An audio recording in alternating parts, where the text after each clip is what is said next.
ಕಾರ್ಮಿಕ ಪರಿಹಾರ ಕಾಯ್ದೆ 1923 ಇದನ್ನು ಈಗ ಉದ್ಯೋಗಿಗಳ ಪರಿಹಾರ ಕಾಯ್ದೆ 1923 ಎಂದು ಕರೆಯಲಾಗುತ್ತದೆ. ಭಾರತದಲ್ಲಿನ ಒಂದು ಪ್ರಮುಖ ಕಾರ್ಮಿಕ ಕಾನೂನು. ಇದು ಕೆಲಸ ಮಾಡುವಾಗ ಅಪಘಾತದಿಂದ ಗಾಯಗೊಂಡ ಅಥವಾ ಮೃತಪಟ್ಟ ಕಾರ್ಮಿಕರಿಗೆ ಮತ್ತು ಅವರ ಕುಟುಂಬಗಳಿಗೆ ಪರಿಹಾರವನ್ನು ನೀಡುವ ಉದ್ದೇಶದಿಂದ ಜಾರಿಗೆ ಬಂದಿತು. ಪ್ರಮುಖ ಅಂಶಗಳು: ಉದ್ದೇಶ: ಕೆಲಸದ ಸಮಯದಲ್ಲಿ ಸಂಭವಿಸುವ ಗಾಯಗಳು, ಅಂಗವೈಕಲ್ಯ ಅಥವಾ ಮರಣದಿಂದಾಗಿ ಕಾರ್ಮಿಕರು ಅಥವಾ ಅವರ ಅವಲಂಬಿತರಿಗೆ ಹಣಕಾಸಿನ ನೆರವು ನೀಡುವುದು ಈ ಕಾಯ್ದೆಯ ಪ್ರಮುಖ ಗುರಿಯಾಗಿದೆ.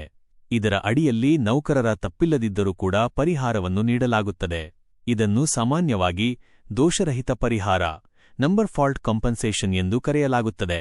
ವ್ಯಾಪ್ತಿ: ಈ ಕಾಯ್ದೆಯು ರೈಲ್ವೆ, ಕಾರ್ಖಾನೆಗಳು, ಗಣಿಗಾರಿಕೆ, ನಿರ್ಮಾಣ ಕೆಲಸಗಳು, ಬಂದರುಗಳು, ತೋಟಗಳು, ತೈಲ ಕ್ಷೇತ್ರಗಳು ಇತ್ಯಾದಿ ಸೇರಿದಂತೆ ವಿವಿಧ ಉದ್ಯಮಗಳಲ್ಲಿ ಕೆಲಸ ಮಾಡುವ ಕಾರ್ಮಿಕರಿಗೆ ಅನ್ವಯಿಸುತ್ತದೆ.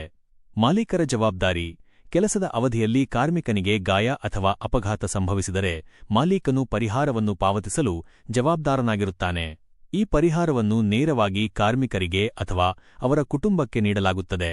ಪರಿಹಾರದ ವಿಧಗಳು: ಮರಣ: ಅಪಘಾತದಿಂದ ಕಾರ್ಮಿಕ ಮೃತಪಟ್ಟರೆ ಅವರ ಅವಲಂಬಿತರಿಗೆ ಪರಿಹಾರವನ್ನು ನೀಡಲಾಗುತ್ತದೆ. ಶಾಶ್ವತ ಸಂಪೂರ್ಣ ಅಂಗವೈಕಲ್ಯ: ಕಾರ್ಮಿಕನು ತನ್ನ ಸಂಪಾದನೆಯ ಸಾಮರ್ಥ್ಯವನ್ನು ಸಂಪೂರ್ಣವಾಗಿ ಕಳೆದುಕೊಂಡರೆ ಆತನಿಗೆ ಪರಿಹಾರ ನೀಡಲಾಗುತ್ತದೆ. ಶಾಶ್ವತ ಭಾಗಶಃ ಅಂಗವೈಕಲ್ಯ: ಅಪಘಾತದಿಂದಾಗಿ ಕಾರ್ಮಿಕನ ಸಂಪಾದನೆಯ ಸಾಮರ್ಥ್ಯ ಭಾಗಶಃ ಕಡಿಮೆಯಾದರೆ ಅದಕ್ಕೆ ಅನುಗುಣವಾಗಿ ಪರಿಹಾರ ನೀಡಲಾಗುತ್ತದೆ.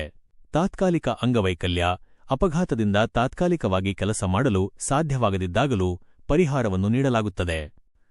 ಪರಿಹಾರವನ್ನು ನೀಡದಿರುವ ಸನ್ನಿವೇಶಗಳು: ಕೆಲವು ಸಂದರ್ಭಗಳಲ್ಲಿ ಮಾಲೀಕರು ಪರಿಹಾರ ನೀಡಲು ಜವಾಬ್ದಾರರಾಗಿರುವುದಿಲ್ಲ.